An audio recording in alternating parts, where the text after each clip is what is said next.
Greetings, friends, fellow patriots, and fellow citizens, and even non-citizens from around the world who watch this podcast. Welcome to this week's edition of the We the People Convention News and Opinion Podcast.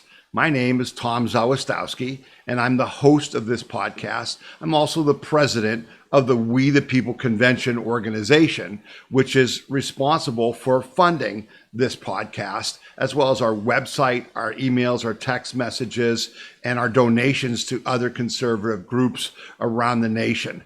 So welcome to everyone, particularly the new people who are joining us. We've been kind of working on a campaign, an ad campaign on Rumble to try to attract new people who are overwhelmed by just the sheer volume of political news that's hitting us every day and are looking for a way to kind of get a weekly summary, which is what this is, of what happened and this week and how it affects you. And our focus, the focus of the We the People Convention organization, is to protect and defend our individual freedom, liberty, and prosperity. And so the stories you'll hear in this podcast this week are not just the news, but it's the news that affects you and me and our community and your family and our individual freedom, liberty, and prosperity. And so that's what this podcast is about. And I want to thank the generous donors to the We the People Convention who make this all possible. And if you have the wherewithal in these economic times to help us in our fight to protect and defend individual freedom, liberty, and prosperity, I ask you to go to wethepeopleconvention.org and give what you can give to help support our efforts. We greatly appreciate it, and we appreciate everyone who's been doing that for the last 15 years.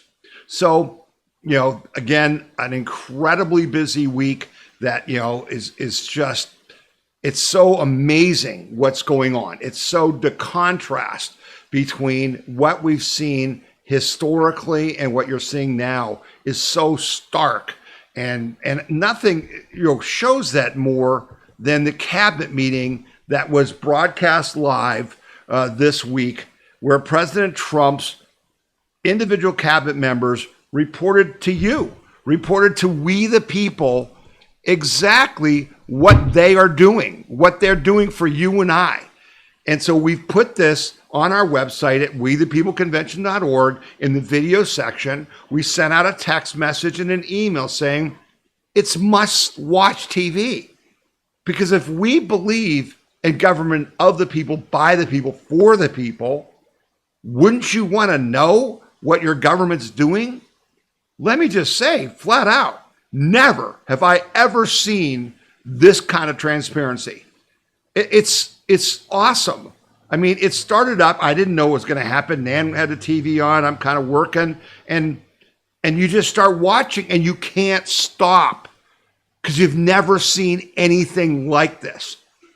And so, seriously, if you're a real American, you have to watch these every time because they're reporting to you. You just paid, we just had tax day, right? April 15th. You just saw what you paid to fund this government. And now for the first time in your lifetime, they literally told you what they're doing for you, for me, for us, for our nation with your money. And so I'm begging you, go watch this and then share it. Just go to wethepeopleconvention.org, click on the video section, and there it is. It's amazing, okay? And so this is in the context of the first 100 days of the Trump administration, and the media always makes a big deal about the first 100 days and this and that, okay? And what was their attempt? The attempt was what it always is. The left media, the propaganda machine, and the Democrats, the anti-American haters who hate everything about our country, what did they do? They tried to tell you, we're in a disaster. We're going to have a depression. We're going to, your life's going to be horrible. Everything's terrible. And they made up phony polls.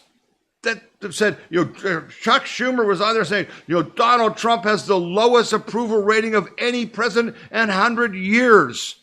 And that lasted about 30 seconds until everybody proved that that's just a damn lie. It's a damn lie. That's all they got is lies. So let's look at the first 100 days from someone I trust implicitly, Maria Bartiromo, who had this to say. I think there's no other way to look at this first 100 days other than a huge success. I mean, I know what you're talking about in terms of the polling and the approval rating, but look at the president's two top issues, immigration and inflation. Border crossings are down 99%. I spoke with President Trump on Sunday. He told me 3 people were apprehended at the border in the month of April, compared with 248,000 it's remarkable. In the month last year, 1 year ago. That's the, migration and immigration story. Now let's take a look at inflation. You and I talked about eggs a long time ago. The price of eggs are down 50%. Look at where mortgage rates are down. Look at oil prices are down. So when you take a look at what President Trump said that he was going to do, it is a huge success in terms of these first 100 days. There's no other way to look at it unless you don't want to see the truth. And that's what you and I have spent, at least you and the Tea Party movement, have spent 15 years of your life trying to finally defeat, which is the lies. And now when the podcasters and the shows like Steve Bannon and Shapiro and Rubin and Charlie Kirk on the radio and Clay and Buck and those people are dominating, when Newsmax is rising and OAN and One America's Voice and these other channels are eating the lunch of CNN and MSLSD and ABC, NBC, CBS, we can finally defend against this. Because as you probably saw, the coverage of Trump, the coverage of Trump in the first 100 days was 92% negative. How can anyone be 92% wrong? They don't want to report it. They want to lie. They want to do propaganda. But here's a little graphic that I don't think you probably saw because it's always about Trump. Look at this graphic. Negative coverage of Trump's cabinet and allies. Negative coverage of RFK Jr., 89%. Negative coverage of Elon Musk, 96%. And negative coverage of Pete Hegseth, 100%. 100%. Oh, but they're the media. Wait a minute. I thought media was about being fair based on facts. Well, if 100% of your coverage is only criticism, how is that fair? The answer is, it's not fair. It's not fair. Okay? And so you and I, we the people, are key. We are critical to defeating the left's propaganda. And that's what it is. And while President Trump and his team are doing a great job of that, because basically within seconds of the left posting anything on social media, running anything on their TV channels, they're being countered. But you and I have to educate our fellow citizens. That's what has to happen. And here's a perfect example of a patriot doing that, because they're driving the narrative. Oh, the Trump tariffs. The stock market's a disaster. Oh, yeah. Bessent, the Treasury Secretary, said, geez, when the stock market went down when the tariffs were announced, you guys were all over it. But boy, the stock market's been up for 9 days in a row, and April finished up. You didn't report any of that. Do you see what I'm saying? That's what you have to report. You need to talk about these things, just like this woman does. Watch this. Are you prepared to pay higher prices for goods? I've been paying higher prices, sweetie. In the last, when Biden got in office, My groceries have doubled. My gas has doubled. No, I'm already used to it. I'm not used to it. But you're prepared for more. We're looking at, with the tariffs, these are massive tariffs. No, but it has to happen before it goes back down. See, it has to happen before it gets better because we're not stupid. They think you're stupid. They treat you like you're stupid because they lie right to your face and think you won't know. Okay, as Van Jones found out on a CNN clip that I didn't bother to put in here this week, where he was interviewing black voters and asking them whether they would vote for Trump again. And they all said yes. And he was stunned because they lie to your face because they disrespect you so much. But we've got it. We understand. What Trump is doing is historic. He has taken what has been done to you and I, to America's heartland, to America's heart, to the middle class and the lower classes. We've been robbed. We've been mistreated. We've had our labor and our taxes stolen to be given to the filthy rich and the globalists and to China. And Trump is saying no more. And so these tariffs are working. And what are they doing? What are they doing? It's about reinvigorating America's ability to make things. That's what this is all about. And because if we can't make our own medicines, our own chips, our own hardware for military, if we can't have our own energy, then we're dependent on our enemies, as we are right now, to China. We can't have that. And so you and I get that. I'm preaching to the choir here. But the elites are the people who stole all that money. They're really against. Wall Street doesn't want any of what Trump's doing. He doesn't want any of that. Except they have no choice because Trump's got them in a box. And that box is to benefit us. And so it is just growing and growing and growing. Who's investing in America? 23 big companies that just promised billions under Trump. Ladies and gentlemen, in the first 2 weeks of the Trump administration, he talked about they got $2 trillion of investment. Remember, with Apple and those guys? And now, 100 days, he's talking about $8 trillion of investment by companies in the United States to create what? Jobs and manufacturing. That's the goal of the tariffs. And anyone who wants to tell you it's not working can explain this. At a special White House event marking his first 100 days back in office, President Donald Trump welcomed some of the world's top business leaders to highlight their major new investments in our United States. Trump said more than $8 trillion has been pledged since the election, calling it one of the strongest private sector's responses in U.S. history. My recollection is that in the 4 years of Biden, they didn't have $2 trillion. Trump's now got $8 trillion, and it's 100 days. He praised the companies for bringing jobs and manufacturing back to America and then emphasized things like made in the USA, lower taxes, tariffs, energy expansion, and AI innovation.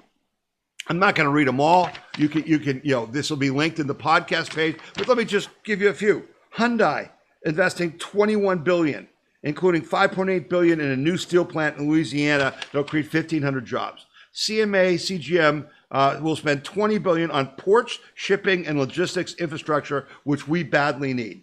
Anduril, led by Brian Schiff, is investing $1 billion in the new military plant in Columbus, Ohio. Amazon is investing $4 billion to bring things back to the United States. Venture Global is putting in $18 billion in liquefied natural gas expansion in Louisiana. That's huge for us. It's awesome. Pratt Industries is committed $5 billion to expand its America recycling and packaging facilities. Johnson & Johnson is putting in $55 billion. Eli Lilly, $27 billion. Novartis is putting in $23 billion to expand drug manufacturing. Genentech is doing $50 billion. It's IBM just announced $150 billion. Apple was $500 billion. Oracle and OpenAI, $700 billion.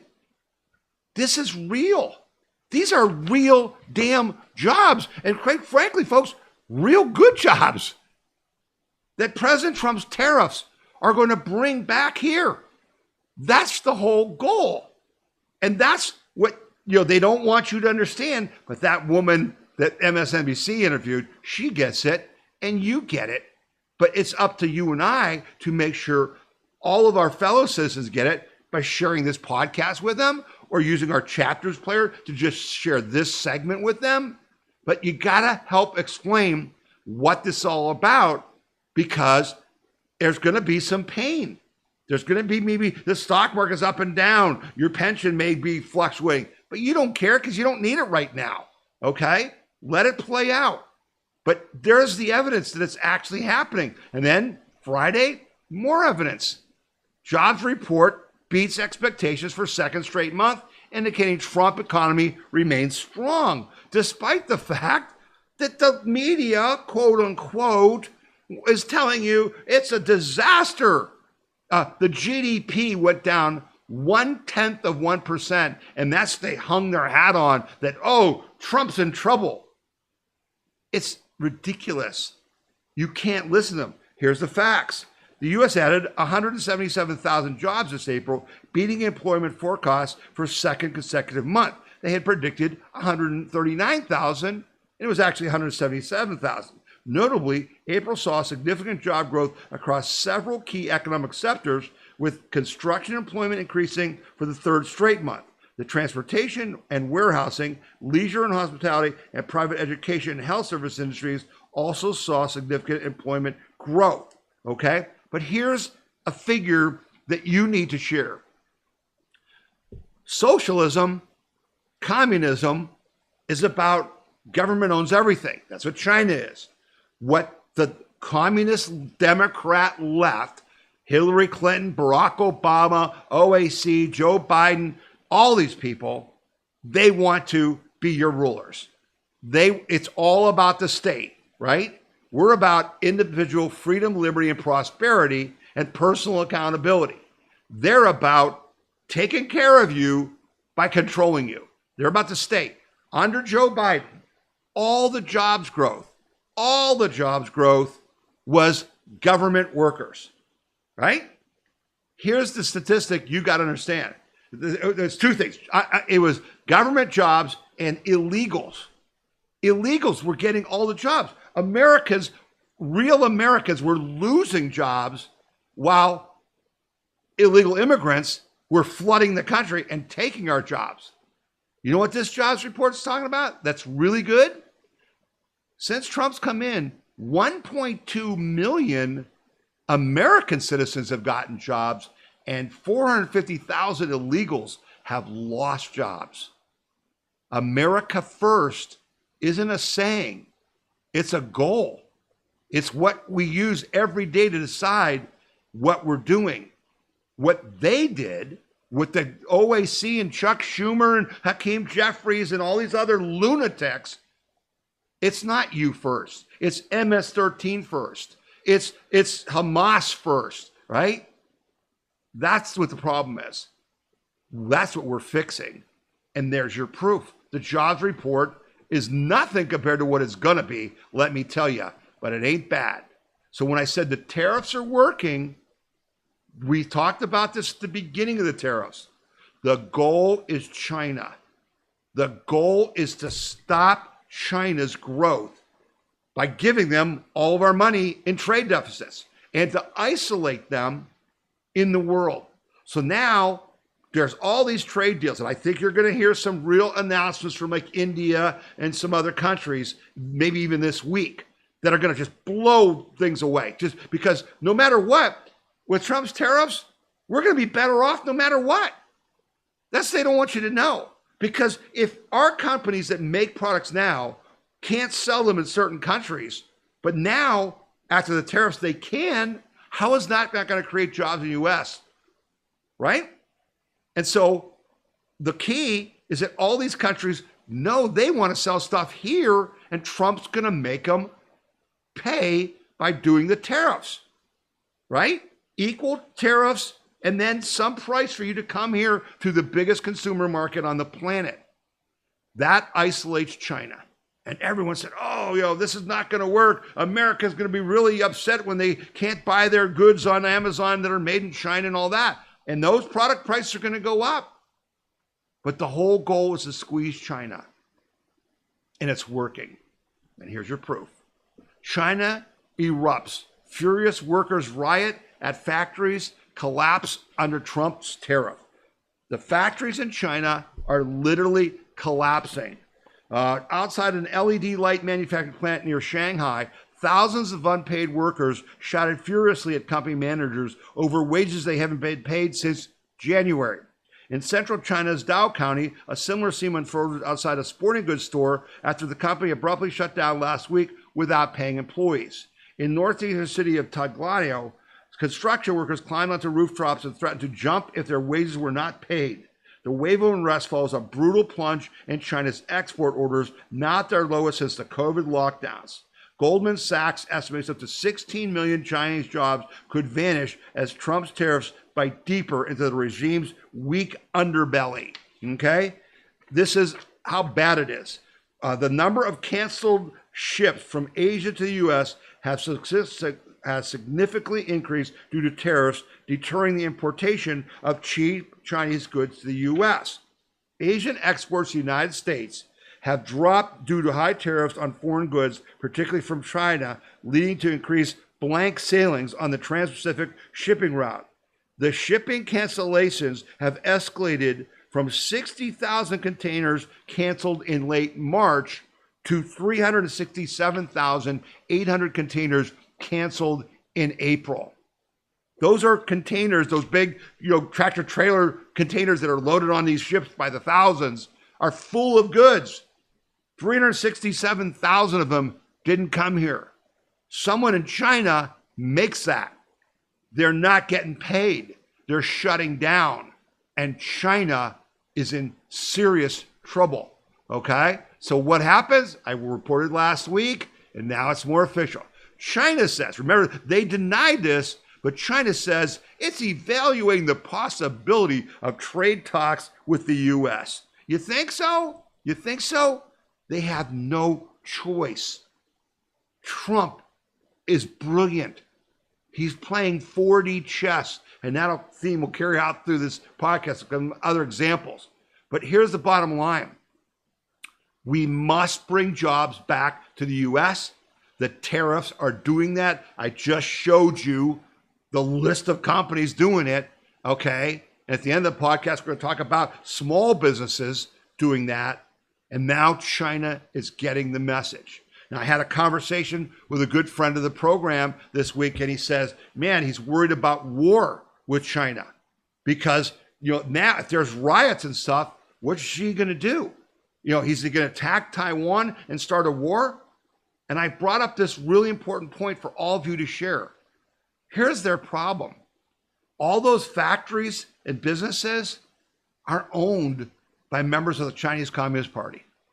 The dirty little secret is Xi and all his lieutenants have billions of dollars in banks outside of China. And the Chinese people aren't allowed to know that because the government controls the media, right? But you think they want to go to war? You think the guys that have all that money want to go to war where their bank accounts could be seized? They don't. I'm not worried about China going to war. They can't afford to go to war. Personally, not as a country, the Chinese communist members can't afford. This is what Trump's about. Not starting wars, preventing wars. And we'll talk about that in the second half of the show, where he's actually doing stuff like that. And so in the meantime, what are the communists here in the United States? The Democrat Communist Party in the United States, what are they doing? Well, they're resisting. Federal workers are waging a resistance against the Trump agenda. It's captured in videos and in polling. And you guys have seen some of this. I'm just going to recap it briefly. Yes, America, there are federal bureaucrats paid by your tax dollars who are openly thwarting President Donald Trump's agenda. The proof is captured in both video footage and an explosive new survey that confirms Democrat-leaning government executives believe they are part of the resistance. Okay? So the Napolitan Institute survey conducted by pollster Scott Rasmussen and released last week found that just 16% of government managers who voted for Kamala Harris last November would follow a legal order from Trump if they disagreed with it.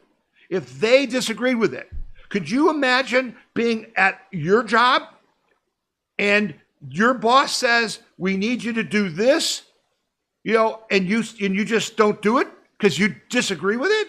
How long would you last? Right?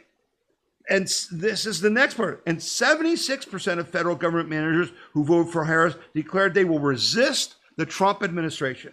The findings were so stark that the Napolitan Institute's Rasmussen concluded the administrative state is not composed of thoughtful, nonpartisan experts who are making neutral decisions for voters, as Woodrow Wilson promised us.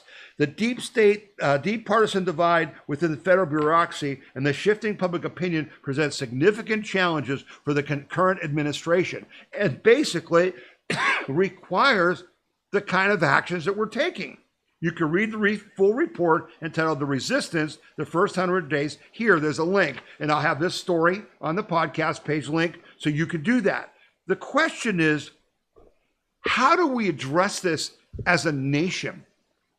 From a higher level, not just right now, but there was a contract, a compact that, and again, this is the biggest bunch of bullcrap you and I ever heard, but back in the day, well, the people who worked for the government were doing it as just good citizens, and they made less than you people make in the private sector, but we give them better benefits to offset that, but they're public servants.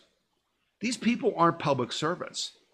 None of these people are public servants. And I would say to you, 90% of the people who work at your township, your county, your city council, your mayor's office, your county, your state, they're not public servants. They're sucking you dry. They're eating, they're feeding at the public trough. Okay? That's the unfortunate truth. So we have a problem with these teachers' unions and these government unions because they should be able to be fired if you will not follow orders. That's the problem. And so Trump is right for going out and trying to lay them off. Okay? And so CNN did a piece analyzing the scale of Trump's federal layoffs in his first 100 days. Nearly 100 days in, wide-ranging and chaotic, according to them, firings across at least 30 agencies. At least 121,000 federal workers have been laid off or targeted for layoffs in the 3 months since President Donald Trump's second term began. The fallout of sweeping layoffs has already had a ripple effect across the country and raised questions about the government's capacity to meet public needs when it comes to education, healthcare, transportation, and public safety. Experts, don't you know? Experts told CNN the threat to essential services that Americans depend on have sparked concerns about the future, don't you know? Aren't you concerned about the future? With a recent CNN poll showing more than half of U.S. adults expect cuts to federal programs to hurt their families and the economy. Bull crap. Yeah, that's a real good survey, I'm sure. CNN also found that federal government layoffs outpaced any other U.S. industry, including in the retail and technology sectors in the first quarter of 2025. Because like I told you, they're all about everyone should have a government job, right? If you're a socialist, if you're a commie, we're not. So our point is Trump hasn't laid off enough people because when, 80% of federal workers weren't going to work for 5 years after COVID, how many of them are needed? And they're going to tell you, oh, services are going to hurt. Really? Yeah. What have we learned in our lifetime? It's gotten worse and worse and worse and worse, right? This federal employee doesn't do their job, so we hire 3 more federal employees so they can all not do that job. That's the reality. What the Trump administration is showing, we could we could get rid of 70% of the federal workforce and you would never know it, because there's things called computers that can do a lot of this stuff. And that's what the problem is. They didn't want those computers. They made sure those computers didn't work so they could just do what? Feed at the public trough. Okay? So Trump and his guys are just not backing down. And here's another example. And I'm sure you celebrated this. I celebrated this. I put it out right away. Finally, Trump cuts funding the left's propaganda machine. That's right. After you and I screaming for 15 years, he did, as I said in the headline of our story at WeThePeopleConvention.org, it says, Trump does what no rhinos would do. He defunds NPR and PBS. President Donald Trump has signed an executive order ending the taxpayer subsidization of National Public Radio and the Public Broadcasting Service, entities that receive tens of millions of dollars in taxpayer funds each year to spread radical, woke propaganda disguised as news. And so when President Trump put out the executive order, they listed all the news, quote unquote, that they did. It goes on forever of every bogus story that they've promoted in the last couple years. Okay? Now, he can't get rid of all of it because, again, Congress needs to act and they appropriate this funding, right? The rhinos keep doing this, but now he's going to cripple them. They cannot survive. Who's they? The left, the communist Democrat left, cannot survive if they can't control the message. I've said to you for 15 years, and now I've said to you much more clearly, that the only way to defeat the left is to keep them from taking our tax dollars to attack us, because they have no base. And even though they have their billionaires, they were getting way more money than that from you and me by stealing it. And USAID has proved that, on and on and on, right? Now, he takes it away. Donald Trump is shutting down the propaganda machine. So those phony polls, Trump's in the tank, only 39% of people approve of him, all that stuff, nobody hears it. Nobody but the blind, deaf, and dumb who still listen to NPR and think it's news, who still watch ABC, NBC, and CBS, okay? And Trump's going after them, right? His lawsuit against CBS, they're in serious trouble. Attack, attack, attack. That's the key, right? Now, they attacked us with Signalgate. And everybody was like, oh, fire Pete Hegseth and all this. What a disaster. Yeah, there was no disaster at all. Nothing was compromised. It was, again, much ado about nothing. But Trump, unlike Biden, who did nothing for the fiasco that happened in Afghanistan, didn't fire anyone, didn't hold anyone accountable. Trump acted, but he surprised us. Trump names Waltz as UN ambassador, Rubio as national security advisor. The president named Secretary of State Marco Rubio as his acting national security advisor after he announced that he was going to move his White House national security advisor, Mike Waltz, from the White House to the UN.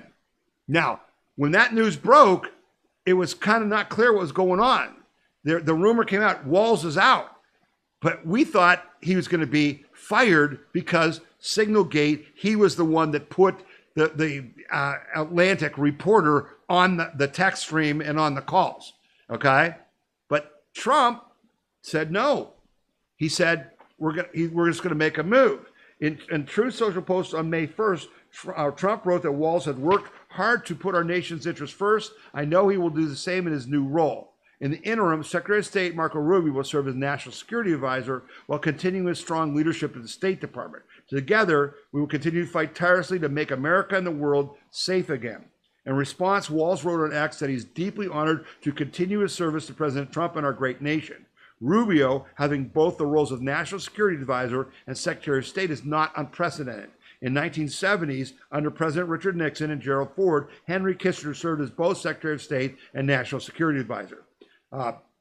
And so it's not unprecedented. I don't think it's going to stand. And the thought occurred to me, boy, who could be the guy that I would want to, be the national security advisor? How about a guy like General Mike Flynn, who was the national security advisor until Comey and the deep state took him out with lies and phony charges?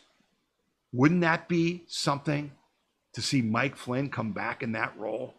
Oh, I pray for that. I pray for that. Just a thought. Okay. In the meantime, the left keeps fighting. It's like a boxing match. Punch, counter punch, punch, counter punch. The difference is we are in control of the biggest weapons. So our punches hurt more. Our punches are landing. Okay. So what is the left doing? They're doing what they can, only thing they can do, obstruct. Senate Democrats are sacrificing American safety for partisan politics. Democrats fight back by blocking Trump nominees and grinding the Senate to a halt. Senate Democrats are using their tools to fight back. Senator Brian Schultz, Democrat from Hawaii, one of the first Democrats to start placing holds on Trump's nominees. The Senate holds an informal procedure where a senator declares that they would object to a unanimous consent measure to move a nominee forward. Okay, so they go through this thing. Here's a nominee. Do we have unanimous consent that we will talk about whether this person should be approved? A hold says we can't even have that. Okay, since almost all Senate business is done with unanimous consent, because business can't move forward unless the entire body agrees to move forward, a hold stops nominations in their track. Axios reports that Senator Shantz has increased the number of Trump nominees that is placed on hold to over 300. Now remember, we said that when a new president comes in, we talked about Project 2025, and you guys applied for that. Some of you may have jobs in the government right now because of that there were like 4,100 jobs that the president can fill when he comes in out of the millions of federal jobs. That's all. And they're putting a hold on 300. The new holds span nominees at more than a dozen Trump administration agencies and departments. Sanchez already placed holds on all State Department nominees. Republicans can get around these holds, but the process is slow and tedious, and each nominee that takes a long way around only uses up more Senate time and adds to backlog. Democrats were on the other side when Mitch McConnell did the same to then President Obama for years. Democratic voters have been demanding that the Senate wake up and fight back, and it's happening. Here's what your concern and my concern should be. The Constitution gives the Senate the role of advice and consent. So in the Constitution, it gives the Senate the right to look at nominees for judgeships, ambassadorships, and all these things. Advise and consent. It doesn't give them the right to use this to determine policy. And what this guy is saying, this Schultz guy is saying, is that he's doing it because of, he says his protests of the holds causes what the White House has called lawlessness. He's protesting their lawlessness. Exactly what is that? The president has the right to do what he's doing, to shut the border, to export these illegals who got here through the border illegally. And they're using it for policy. That's why this is broke. That's why the whole system is broke. Because this isn't advice and consent. This is to try to stop the will of the people. We voted, you and I, the majority of Americans said we want President Trump to deport all 12 million illegals. We want him to close the border. We want him to end the wars. We want him to stop inflation. We want him to give us more energy so that prices will go down. We want him to stop crime. We want him to end DEI. We want him to end CRT. We want him to stop trans people in women's sports. That's what he's doing. They're against it. But they shouldn't do it through advice and consent. And this is, again, how this is a revolution, how this is not just a presidency. Trump is trying to restore our republic. And that's why people's heads are exploding, because no one gave a damn before. Because it was fine the way it was, because they were all feeding at the trough. Why bother breaking it up? unless you really care about you and me and America, right? That's the difference. So what's Chuck Schumer doing? Well, he's under attack because when Chuck Schumer had the press conference and he said, Donald Trump has the lowest approval rating of any president in 100 years, which is absolute lie, and other polls prove that was a lie. A reporter raised her hand and said, Senator Schumer, you're polling at 17%. That's less than half of President Trump. How do you account for that? And he said, oh, polls come and go. They don't really matter. He's a total phony. So what's he doing? He's trying to save his political butt because OAC is going to primary him and he's trying to keep power. So what does he do? He comes out and declares the SAVE Act DOA. Minority Leader Chuck Schumer has declared that the SAVE Act, a significant piece of legislation aimed at preventing non-citizens from voting in U.S. elections, is effectively dead on arrival. The assertion highlights the deep political divides in Congress and underscores the challenge that the Republican Party faces in garnering the necessary support to pass such a controversial bill. Basically, all it does is the law, U.S. law says U.S. citizens are only allowed to vote in federal elections. That's what the law says. The SAVE Act says, and this is how we're going to enforce that. The left doesn't want that. Why? Because they can't win over Americans to vote for them, because Americans want individual freedom, liberty, and prosperity, not state control. So what did they do? They brought in all the illegals. And this effort to stop the SAVE Act proves it. The implications of the SAVE Act extend beyond electoral integrity. Many analysts suggest that if enacted, the bill could serve as a significant blow to the Democratic Party, particularly in areas with high immigrant populations. Non-citizens who may lean Democrat would be barred from voting under this, potentially skewing election outcomes in favor of the Republican Party. This is an 80-20 issue. All Americans think only citizens should vote. And the Democrats are standing up against it. And they're claiming, oh, you're going to make it harder for black people to vote. And oh, by the way, women are too stupid when they get married to have a driver's license in their married name, and they could possibly be stopped from voting. It's all bogus. But you know what this really is? It's a confirmation of the replacement theory. All along, when they were bringing these illegals, groups like ACT and FAIR and different groups were saying, this is replacement theory. This is what they're doing in England, right? You brought in so many Muslims that now the Britons can't win an election. They were trying to do that here. That's what Joe Biden, Joe Biden was comatose. This is what the Penn people behind Joe Biden, the Marxists, who I hope get criminally charged because what they did was illegal. They usurped the presidency of the United States. And that story is going to break maybe next week. You're going to hear some more on that. But here's the problem. It confirms it. If you weren't trying to bring in illegals to vote, then why would you stop this? And all these guys, Schumer, Pelosi, all these guys were on the record years ago saying, illegals shouldn't vote, blah, blah, blah, until the replacement theory. So that's what we're facing. And it's criminal. It's illegal. What they want is to be able to break the law with impunity. What we need to do is make sure they can't.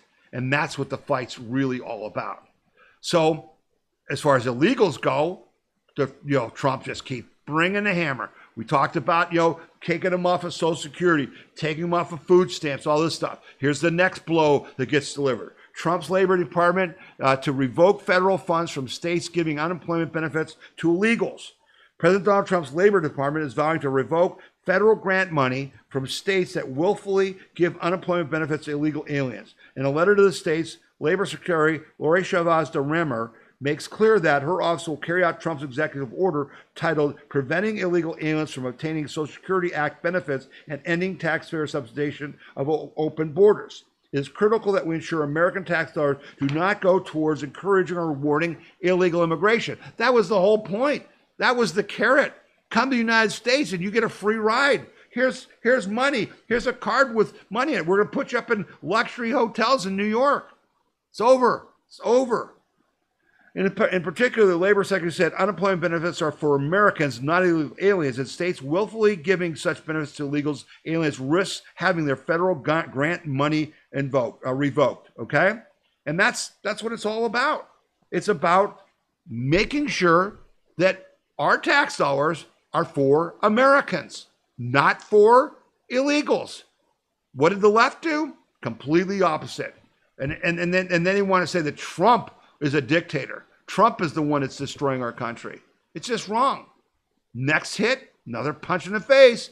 Boxing, but we've got the bigger blows, baby. We're the heavyweight. Trump orders all truckers to be proficient in speaking and reading English. Now, what's that about? Well, existing federal law requires that commercial truck drivers read and speak English, and it has not been enforced. But now it's going to be. President Donald Trump signed an executive order on April 28th requiring all commercial vehicle operators in the United States to be qualified and proficient English speakers. There's a lot of communication problems between truckers on the road, White House Press Secretary Karen Leavitt said. We are going to ensure that our truckers, who are the backbone of our economy, all are able to speak English. The order seeks to make English proficiency a non-negotiable safety requirement for professional drivers. Okay, so what is this all about? Well, the fact is that many of these illegals that were let into our country are now driving semi-tractor trailers, and they're not qualified, and they don't even speak English. So truckers are celebrating, okay? Real truckers are celebrating as Trump blocks loophole for foreign drivers. They're celebrating. Everybody's excited. They're happy, said Shannon Everett, the co-founder of America's Truckers United, who explained the truckers' problems to Breitbart News in March.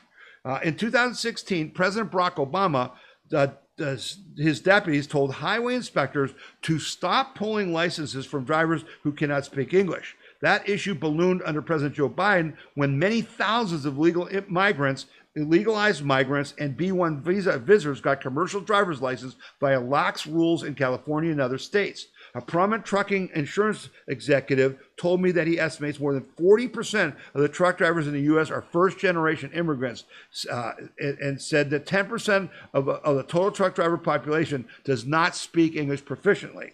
The result is that many American drivers and their trucking companies are losing revenue to huge numbers of foreign drivers, many who work in crews to run trucks without sleep through their most lucrative long-distance routes. American truckers cannot compete because such tactics would force them to violate safety regulations and split their low wages. But the migrants profit because they send their small gains back to India, Guatemala, and other countries where families can live very well on a few dollars per day. However, foreign truckers are often inexperienced and illiterate, so pushing up the death rate on American roads while raising profits for some delivery companies and retailers such as Amazon is what it's all about. Okay?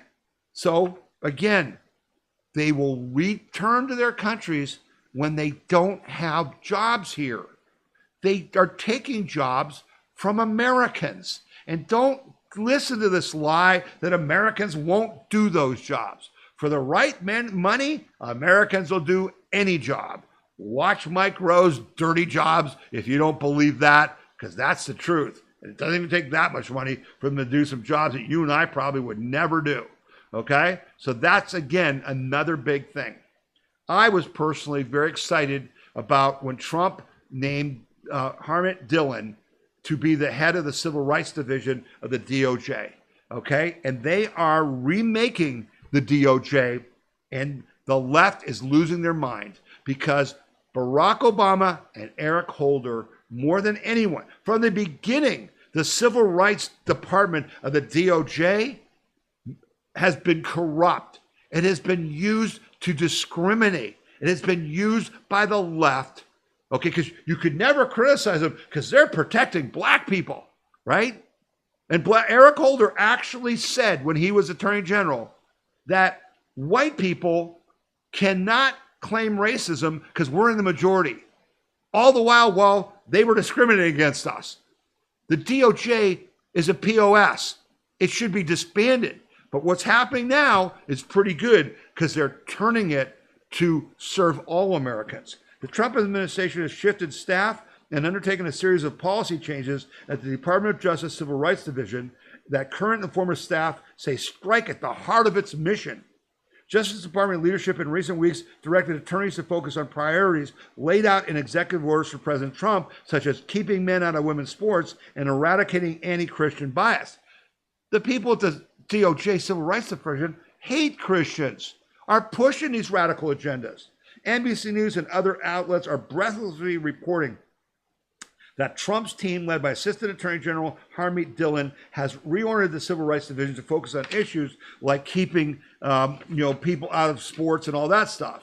But they're like 50%, literally 50% of the attorneys in the Civil Rights Division have quit. Yay! Great news. The complaints you're hearing from the so-called career civil servants boil down to one thing. They don't like that the voters elected someone who doesn't share their priorities, their lefty priorities. They're not neutral. They're political actors upset that the political winds have shifted against them. No, Trump and Dillon are now. Trump and Dillon are finally throwing them out. At the heart of these reforms is something basic. Americans are sick of being told that defending biological women in sports is bigotry. They're tired of Christians being targeted by the same people who claim to champion rights. They're exhausted by bureaucrats using federal law as a bludgeon to reshape American culture in ways no legislator and no voters ever voted for. That's the Barack Obama. We're going to fundamentally transform America. We're going to use the force of government to force you to give up everything that America's about and accept our communist vision for the future. And you and I said, not only no, hell no. What Dillon and Trump administration are doing isn't an abandonment of civil rights. It's a return to what civil rights are actually supposed to mean. Protecting the constitutional rights of all Americans, not just the favored groups of the day. Right? So if we're going to have a civil rights division, then you got to protect everybody equally. They weren't doing that. Now they will. But I still wish they would just shut it down. You got a DOJ, you can prosecute the law. We don't need a civil rights division. In the election interference they did, where they keep trying to stop, these southern states from changing their districts and stuff, it was all political. The Civil Rights Division was a political division of the DOJ. It should be shut down. But Harmeet Dillon is doing a great job. And full disclosure, you, through your donations to the We People Convention, we have supported Harmeet Dillon before she got this role. She helped in the COVID. She was representing people. She helped fight against the trans and women's sports. We, the People Convention, donated to her nonprofit. So just know, that we did that. But that's not why we have the opinion we have. The opinion we have is honest. This is the right move to restore the Civil Rights Division to its real role, not the role the left created. Okay? All right. Before we break, I got to do one more story because President Trump on Friday announced his big, beautiful budget plan, Delivers for America. Okay? So President Trump put out what they call a skinny budget. And it's a budget that the White House and basically the people in the operations and management put out that says, Russ Vought is who I was looking for. They put out this budget and they sent it to Congress and says, this is what we would like. Well, when it comes back for the president to sign a budget, it ain't going to look like that. All right. But there are some important things. Despite what you've heard, Trump's budget doesn't slash spending. It barely trims it. But that's not the whole story. So the left is screaming bloody murder. Trump is destroying the country. Men and women and children and dogs and cats are going to be suffering because he's cutting vital programs and stuff like that. But here's the truth. President Donald Trump did something extremely rare in Washington on Friday. He offered a budget plan that proposes actual, honest-to-goodness cuts in spending next year, which help explain the historical reaction from the usual suspects. Normally, White House budget proposals claim to be cutting spending when all they are doing is slowing down growth in spending, right? We've talked about this a million times. The whole Washington scam is, well, we're supposed to increase the budget by 8%, and that SOB only wants to increase it by 4%. It's a cut. In our world, that ain't no cut. That's an increase of 4%. That's the lie we've been told our whole lives. This budget, he actually cuts money. Or they promise spending cuts far down the road while boosting outlays in the short term. But the budget outlined by President Trump on Friday does none of that. It's sticking with Trump's revolution of common sense. When it says it's cutting spending, it actually cuts spending, meaning spending less next year than this year. Trump wants to reduce spending on domestic programs by $163 billion next year, which would be almost a 23% cut from these discretionary programs spent this year on things such as education, environment, energy, transportation, and foreign aid. So it's not surprising to see headlines that scream that Trump has a scorched earth plan that slashes spending, makes dramatic cuts, and our favorite headline from the New York Times promises slashing domestic spending to the lowest level of the modern era.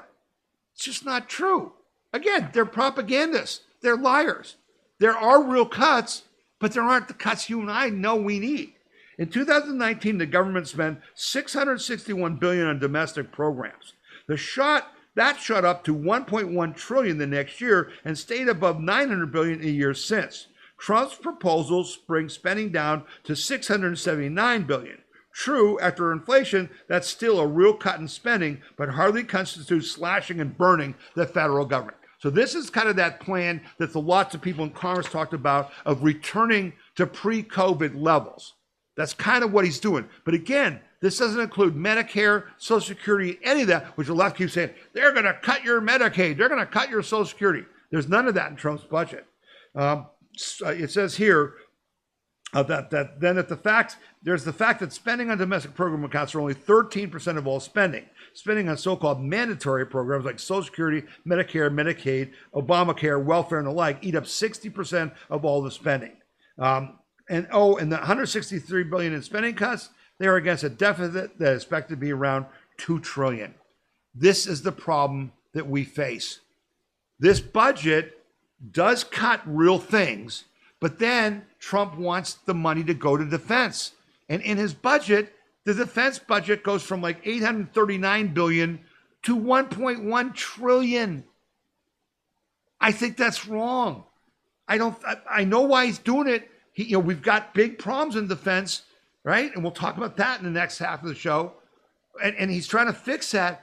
But we need to shrink our military because we're spending money on things that don't work.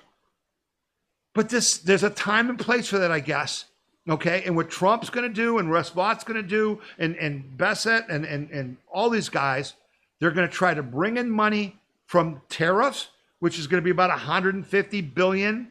That's not going to cut the $2 trillion much. But at least if we can start bending the curve and then bring all this manufacturing back to increase workers who do what? Earn wages and pay income tax, we can now start to get to the point where we're spending only what we take in. Okay?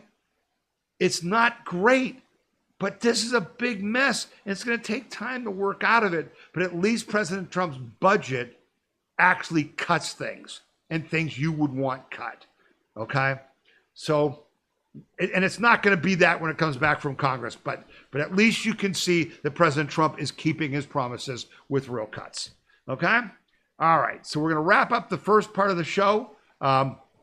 We appreciate you joining us. We hope you learned some things. Okay? We hope you will share that with, other people so they know what's going on, because you have to play your role in making sure the propaganda doesn't continue, right? So we're going to take a short break. You've been listening to the We the People Convention News and Opinion podcast, and my name is Tom Zawistowski, and we'll see you in a second. Bye-bye now. The We the People Convention News and Opinion radio program is paid for by donors like you. You can donate to the We the People Convention and support our cause by going to wethepeopleconvention.org or by sending your check in any amount to We the People Convention, P.O. Box 6211, Akron, Ohio 44312. When you're playing a video, including our podcast, you'll see this little cloud button. And if you click it, it'll actually download the video to your hard disk. And this works on our podcast page as well. if you're playing our podcast, and it's going to be loud, so I won't play it for much, but there's our podcast playing, and you can see this little, download button. Okay. The other thing you got to notice on our podcast page is that there's a link here where you can send me a message about this podcast. Hey, it was great. Hey, I didn't like it. What, something was wrong, or here's a correction, that kind of thing. You can use that link. And then these are the stories that I covered in this particular podcast. And you'll see there's links that go to the stories, to the articles that I used in reporting on that. So you can click on that.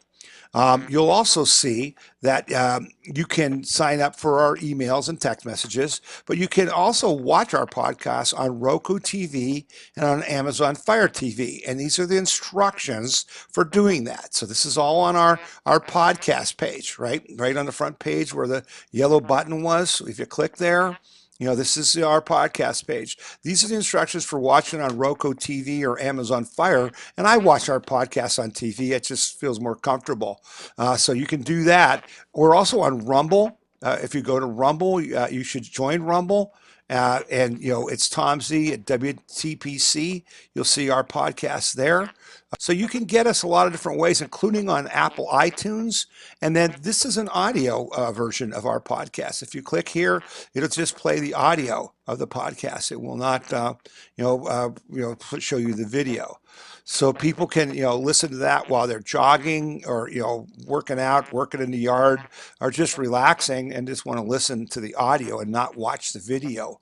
And again, this is available on phone, on your iPad, on your laptop, on your computer, any way you want. And you can share this, whatever you see. If you're on a page that you really like, and you see an article that you think, geez, I've got to share this article, with someone in my family. You can send them an email by clicking on the little envelope. You can post it on Parler or MeWe. If you click on this, you get all kinds of options, where you can put it on Twitter or Facebook, whatever, which we don't support, but you can do whatever you want. So we ask that you share what you see on our We the People convention site, and that you get more people to look at it, because that's the whole idea here, to help educate people, inform them. And then, as I said before, Link, we're not just about talk, we're about action. And in my podcast every week, which is published every Saturday. So if the new podcast usually comes out every Saturday. And in that podcast, I will ask you to do certain things that will help protect and defend your individual freedom, liberty, and prosperity. So that's the We the People Convention website. Come back often, use it to be informed, and share it with others. Thanks a lot. So there you see, that the thing is not just talk, but action, right? I asked you in the beginning of the podcast that it's up to you to share these stories with your fellow citizens, with family, friends, and fellow employees, people at church, whatever. Because we are the ecosystem now. People are looking for truth, and you can find it here, and you can find it with Steve Bannon and people like that. But we've got to share this. So that video, which I'm sure those of you who've been with us for all these years just skip over because you know that, but we've got all these new people coming now. So I need to instruct them on what services do we provide? How do we do it? How do you sign up to get our text messages and our emails right on the front page? Do that. And then here's the website. Use it. Here's the podcast. It doesn't even show you the chapters player. We have a chapters player where this podcast, you can just look at the stories and click and go right to that story. And then there's a link to that story that you can then send to people via email or text or post on social media. So we're giving you the tools to do your job, right? We're asking you to do your job, which is to communicate the truth to your fellow citizens to defeat the propaganda. Okay? Now, in that video, it says we're not on X and on Facebook, but we are now. So you should follow me on X.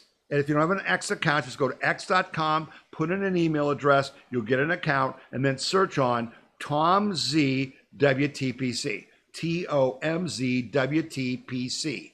You'll find our page on X. follow it, hit the follow button. And if you hit the little alarm bell, you can even get alerts when I post things, because things are happening so fast now that I'm posting on X to try to keep you informed of things that do affect your individual liberty and prosperity, and give you the tools, because you can then take those X links, and if you just click on the 3 dots on a story, you can then copy the URL and put it in an email and say, oh, you got to see this video. You got to see, what this person just said. Okay? We're giving you the tools to do your job, but we can't do your job for you. All Americans have a responsibility to defend our republic. If you want individual freedom, liberty, and prosperity, you've got to work to protect it. I went to the very first story. You have got to watch the Trump cabinet meeting, and you've got to get everyone you know to watch it, because then you'll understand what the heck is really going on. You don't need the media anymore. The Trump people have got it figured out. They're feeding it to you. They're giving you first row access that used to be only for the elites who would watch it, and they'd be there and ask their questions and then go on nightly news and tell you what the president said. We don't need them to tell us what the president said. We're watching the president say it, and every one of his cabinet. Those are your things those are asks. So I'm asking you to share this podcast, but then to act on those things, to tell people, go watch. Here's the link to that video. You need to watch this. Okay? Now, we got a lot of important stories here in the second half, and more on the international front than I've had in a long time. But there's a lot going on, and so I'm going to bring you up to date on this stuff. Many of you know that we supported the truckers. Your money, we donated to the Canadian trucker strike, and what they did to them was what the Biden administration wanted to do to us and did do with January 6th, but not on the scale they did with the truckers, okay? Their government turned against them in COVID, okay, and attacked their citizens. And so we really wanted the conservatives to win the election.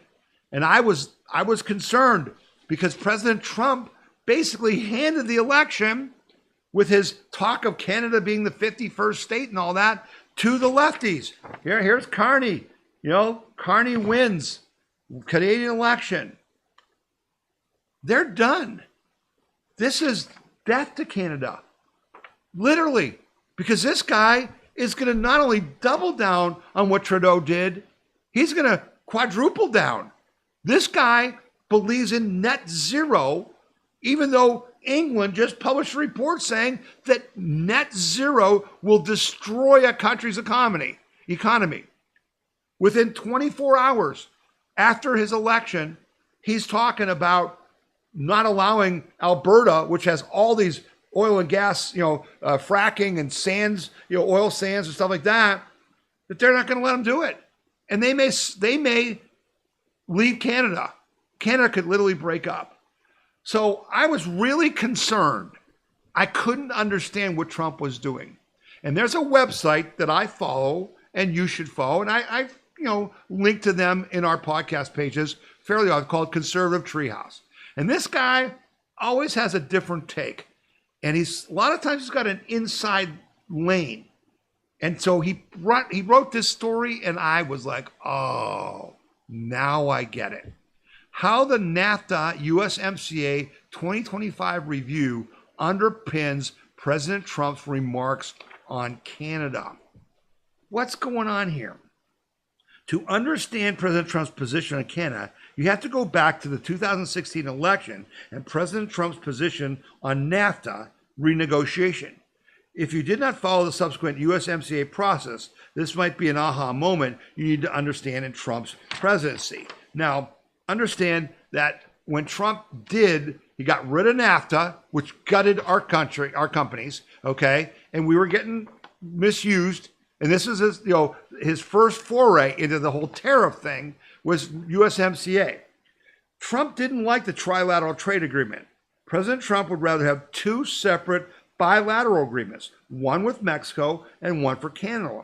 multilateral trade agreements are difficult to manage and police. How was President Trump going to get Canada to willingly exit the USMCA and enter a bilateral trade agreement? How was he going to do that? The answer was through trade and tariff provocations. Trade and tariff provocations, while simultaneously hitting Canada with a shock and awe aspect of being the 51st state. The Canadian government and the Canadian people fell for it hook, line, and sinker. Trump's position on Canada's election outcome had nothing to do with geopolitical friendships and everything to do with America First economics. When asked about the election in Canada the day of the election, he said, "I don't care. I think it's easier to deal actually with the Liberals, and maybe they're going to win, but I don't really care." By voting emotionally, the Canadian electorate has fallen into President Trump's USMCA exit trap. Prime Minister Carney will make the exit much easier. Carney now becomes the target of increased punitive coercion until such a time as the USMCA review is begun and Canada is forced to into the position of renegotiation. Trump never wanted Canada as a 51st state. Trump always wanted U.S.-Canada bilateral trade agreement. And Carney said the era of U.S.-Canadian economic ties are officially declared severed. Game on. Trump wins again. 4D chess. Ladies and gentlemen, Carney's going to destroy Canada. They're going to be begging to be the 51st state because his policies are going to just destroy their energy sector, which is their main way of growing, because he wants net zero, ignoring which has happened in Spain with the blackouts, okay, which we'll talk about in a few minutes here. This is going to be ugly. But in the end, the U.S. is going to benefit because you know what? We're not going to be sending. Remember, what I just said, Trump cut $163 billion from the budget, and it's not enough because we have a $2 trillion trade deficit. But we're giving $150 billion to Canada. And Trump's going to negotiate and say, no, we're not subsidizing you anymore. This is the art of the deal, and this is how you save our country, okay? And so it just made sense to me. And this story will be linked for you to share with anybody else who was confused by why the heck was Trump saying they should be the 51st state, okay? Now, this was something a long time in coming, and I think is a big deal. U.S.-Ukraine signed mineral deal. The deal was inked as Ukraine and Russia are engaged in ongoing ceasefire talks. The United States and Ukraine on April 30th signed a partnership agreement covering Ukraine's rare earth materials and minerals and metals and natural resources, according to both the U.S. and Ukrainian officials.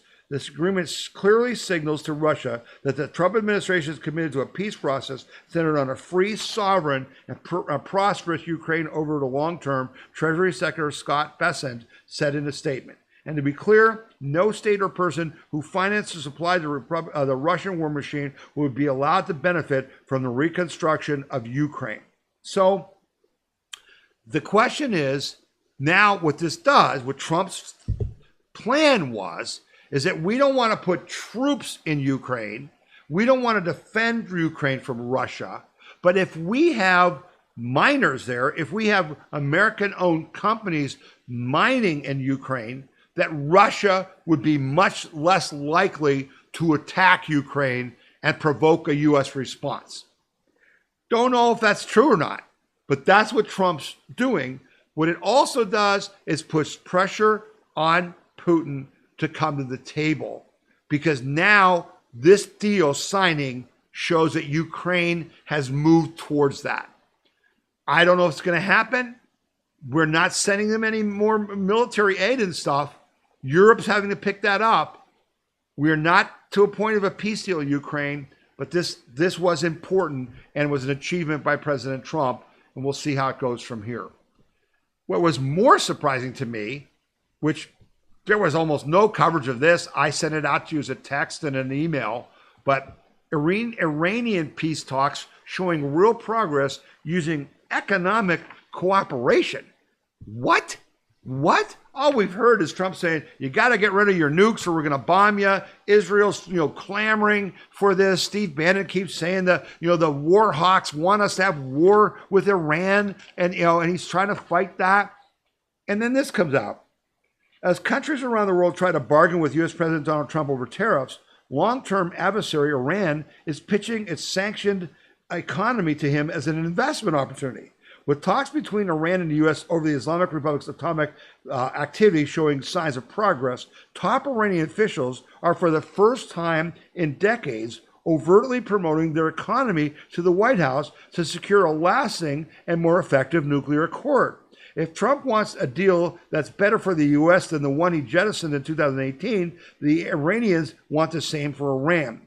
Tehran's top envoy, Abbas Araghchi, wrote in a Washington Post op-ed last week that a new nuclear deal could give U.S. companies access to what he claims is a $1 trillion economic opportunity in a country of about 90 million people and with some of the world's biggest oil and natural gas reserves.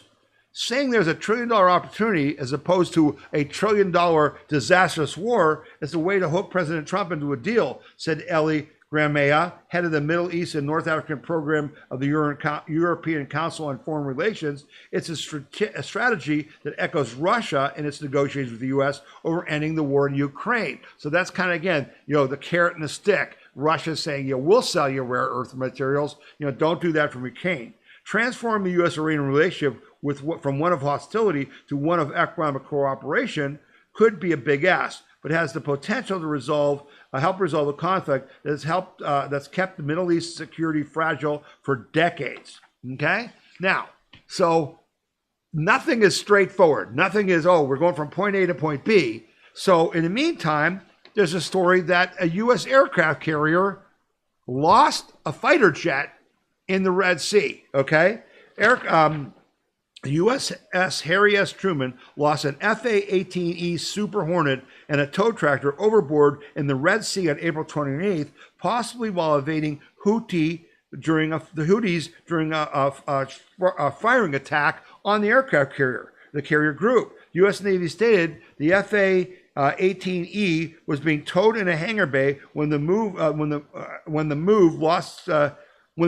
crew lost control of the aircraft, resulting in both the Super Hornet and the tow tractor going overboard.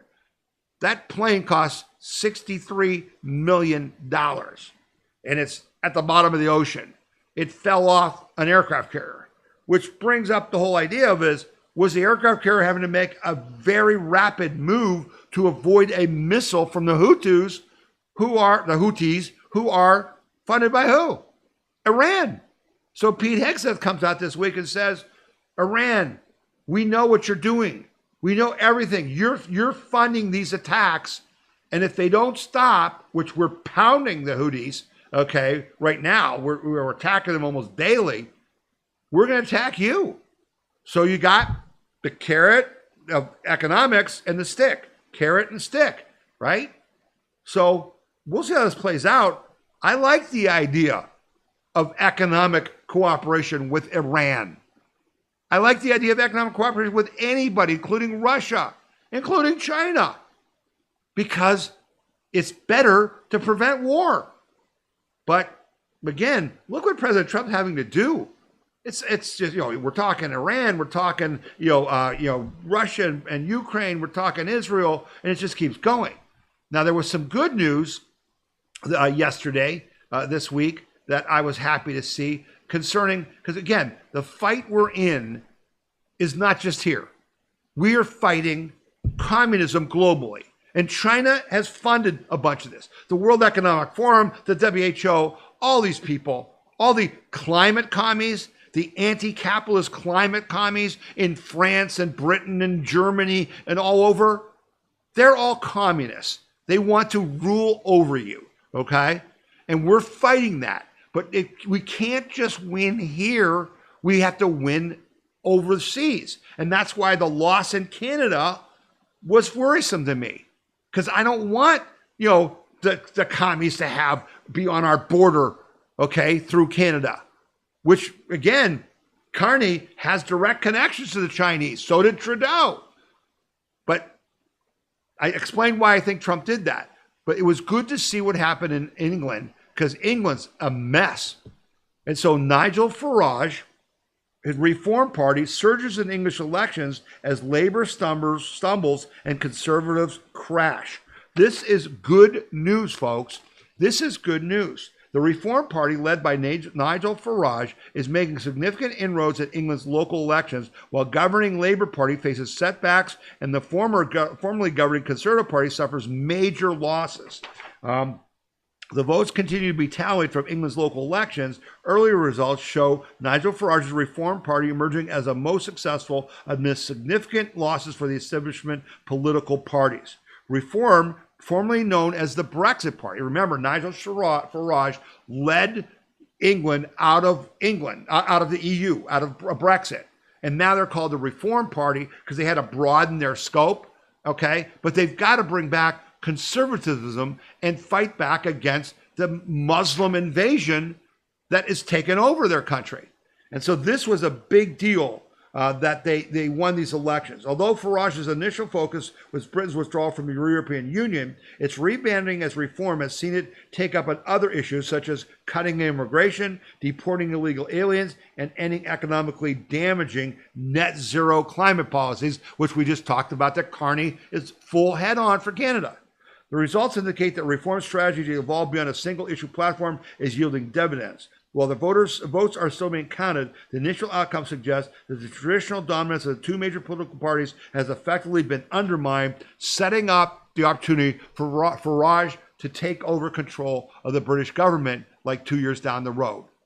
Big deal. Big deal. You should be aware of this because we've got to get Britain back on our side if we're going to end global communism. And Farage is the way we're going to do that. In Germany, this is just nuts what they did. I mean, it's obscene. Trump administration condemns Germany after populist opposition designated as extremist organization by their deep state. It's tyranny in disguise. Germany's domestic intelligence service, their CIA, classified the populist political party Alternative for Germany, which placed second in the recent federal elections, as an extremist organization. The Trump administration has condemned the move as tyrannical. The decision, this is a quote by one of the ADF leaders, the decision by the Office for the Protection of the Constitution is complete nonsense in terms of substance, has nothing to do with law and justice, and is purely political in the fight between the cartel parties and the AfD, Stephen Brander from the AfD said. On behalf of the Trump administration in the U.S., Secretary of State Marco Rubio condemned the move as tyrannical, saying Germany just gave its spy agency new powers to surveil their political opposition. Wow, who would have thought anybody would do that? Like they didn't do that in the United States, starting with Barack Obama. Saying Germany just gave its spy agency new powers to surveil the opposition. That's not democracy, it's tyranny in disguise. What is truly extremist is not the popular AfD, which took second in recent elections, but rather the establishment's deadly open border immigration policies that the AfD opposes, he said, warning Germany should reverse course and stop doing this. And I'm glad if we are going to defeat the commies all over the globe, America's going to have to lead the way. And so I was really hoping that President Trump would act about what they're doing in Romania. The guy who won the election in Romania, they just declared, he won because of election social media interference. He can't run anymore. Then they try to put him in prison, and the people rioted by millions, and they let him out, but they won't let him run. And so I was happy to see that along with Germany, Trump took action about Romania. Trump removes Romanians from visa waiver program over national security concerns. President Donald Trump's Department of Homeland Security and State Department are announcing the removal of Romania from the visa waiver program. I've never heard of this. What the hell is the visa waiver program? Former President Joe Biden, in a last-minute move, admitted Romania to the visa waiver program despite national security concerns. DHS and the State Department, Breitbart News has learned, are removing Romania from the VPW after a review of the Eastern European countries' recent actions concerning the election. The VWP is a coveted benefit that allows foreign nationals from designated countries to bypass having to obtain a visa to secure entry into the United States and allowing them to stay in the country for up to 90 days visa-free. Never heard of this. Okay, so you can be put on this list and you can come here without getting a visa and stay for 90 days. Oh, but of course, they don't even do that. They don't follow that. DHS paused Romania's admission to the VWP in March after Biden officials announced in January that the country would be added to the program. Countries eligible for the VPW must meet particular criteria, including having a visa overstay rate that is less than 3%. So you're only supposed to be there for 90 days. How much do you follow that? Romania in 2024 had an overstay of 2.6%, but in 2023, its overstay rate was 9%, nearly 13% in 2022, and more than 17% in 2021. The Biden administration let these people come in without having to get a visa and stay 17% longer than the 3% they're allowed. The administration notes with increasing concern the recent developments across Europe of Democratic backsliding, a senior White House official told Breitbart News. Efforts to suppress the will of the people draw into question the strength of our shared values. Healthy democracies do not fear opposing perspectives. Concerted efforts to delegitimize certain political perspectives, drawing a striking resemblance to the American experience that President Trump faced, including lawfare and censorship. And that's why we've taken these actions. Hear, hear, President Trump. I'd love to see you sanction Romania until they put that guy back on the ballot. We need to win these fights across the globe. And I know, there's just like this confusion because we want to be America first. We want to be nationalist. And I'm saying, I want you to interfere with these elections. Well, the left has been interfering with these global elections for our whole lifetime. The CIA was doing it in the 50s. In the 60s, they were assassinating presidents. This mess in Ukraine was because the CIA overthrew the duly elected president of Ukraine, who was favored the Russians, and replaced him with another guy, and then Zelensky. We've been doing this forever. Now we got to do it for freedom and liberty. So we can't just be nationalistic. We have to fight the fight across the globe because that's what China's doing and what communists are doing. I know it drives you crazy, but it's just a reality. So here's another thing to put on your list of things that you didn't hear about. Pakistan claims India attack imminent, warns of nuclear response. Rising tensions between India and Pakistan following a militant attack in Indian Kashmir have put both countries on high alert with the possibility of military action being considered. The developments are unfolding primarily in the disputed region of Kashmir and along Pakistan's Afghan border. The Pakistanis said in response to recent military activities, Pakistan has elevated its military readiness. They emphasize that Pakistan is prepared to resort to nuclear weapons if a direct threat to our existence is presented. Now, India is way bigger than Pakistan, but they both have nuclear weapons. I don't know how many of you guys knew that. And so if India decides that they're going to really invade Pakistan because of this terrorist attack in Kashmir, Pakistan is saying, we'll use nukes. You talk about destabilizing the world. That would do it, folks. Because then the question is, who would come on what side? Would China come in on Pakistan's side? They're all right there in the region. So just something to have on your radar that does affect our individual freedom, liberty, and prosperity. Okay? That's just so I bring that story to you. You need to know that the world has got a lot of areas that are in trouble, and Trump has to deal with all of them. So the big story this week internationally was what happened in Spain. Spain's renewable blackout. This is a big story, not just because the whole nation of Spain lost all their power, and so did Portugal. The big story is the lies that we were told about renewable energy. And maybe that's incorrect, because what this is really about is something that they never told us about renewals.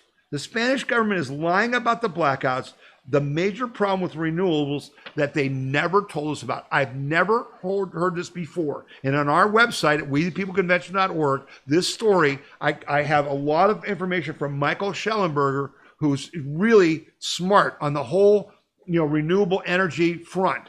And this story has lots of good stuff in it. But I want to tell you what really happened. Renewable energy has nothing to do with Spain's catastrophic blackouts, its prime minister says, insisting instead that the real culprit was a rare technical failure unrelated to the country's green energy transition. Prime Minister Pedro Sanchez went further and reiterated his government's opposition to nuclear energy, which he called far from being a solution. Okay? 6 days ago, before the blackout, the media celebrated a significant milestone. Spain's national grid operated entirely on renewable energy for the first time during a weekday. Yay! We achieved net zero. By Monday at 12:35 p.m. local time, the lights went out across Spain and Portugal and parts of France. Although power was quickly restored in France, it could take a week to fully restore power to Spain and Portugal. It took a while, okay? So what happened? It was one of the largest peacetime blackouts Europe has ever seen, and it was not random. It was not an unforeseen event. It was the exact failure that many of us, and there's a link there, have been repeatedly warning lawmakers about for years, warning that Europe's political leaders systemically chose to ignore. While Portugal's grid operator REN initially blamed the mass blackout on extreme temperature variations and a rare atmospheric phenomena, and while some media repeated that framing, the reality is more serious. Weather may have triggered the event, but it was not the cause of the system's collapse. Spain's national grid operator, Red Electra, revealed that the immediate cause of the blackout was a very strong oscillation in the electrical network that forced Spain's grid to disconnect from the broader European system, leading to the collapse of their entire power system. In a traditional power grid, now this is the key thing, in a traditional power grid dominated by heavy spinning machines, coal plants, gas turbines, even water power has a turbine. The water turns a turbine which creates its electricity. Nuclear reactors. Small disturbances, even from severe weather, are absorbed and smoothed out by the sheer physical inertia of the system. The heavy rotating masses of the generators act like shock absorbers, resisting rapid change in frequency and stabilizing the grid. But in electrical systems dominated by solar panels, wind turbines, and inverters, there are no physical barriers to inertia. Solar panels produce no mechanical rotation. Modern wind turbines are electronically decoupled from the grid and provide little stabilizing force. Inverter-based systems, which dominate modern renewable electric grids, are precise but delicate. They follow the frequency of the grid rather than resisting sudden changes. But none of this should have been a surprise. The underlying physics have been understood for years, and the specific vulnerabilities have been spelled out repeatedly in technical warnings that policymakers ignored. The bottom line is, you cannot have an electrical grid that has no generators, no churning magnetic motors. You can't just have solar and wind and power, or the grid can collapse like that. And we just proved it.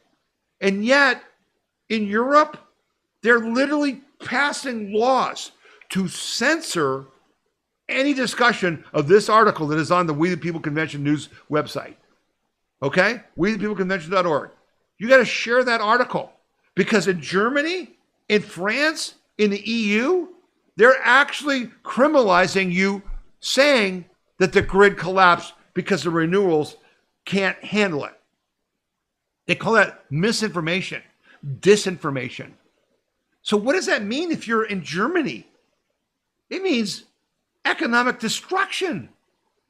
This is a country that shut down all their coal plants, got rid of all their nuclear plants so they could buy oil from Russia when they said they're fighting Russia, and they funded Russia's war. This is the lunacy of the left. And what their answer is? Nah, I can't hear you. We're going to censor you. We're going to say the AfD in Germany is a terrorist organization because they question our lunatic climate commie actions. That's what you're fighting. But God gave us a great club to beat them with. We're skewering them on their own petard, as they say. Okay? Use it. In the meantime, we're waking the heck up. Nuclear energy undergoing revival in the United States. And this is not soon enough. Fox Business correspondent Jack Flort reported Wednesday that the site of planned Neutral Resources small modular nuclear reactor in Texas is starting to come online.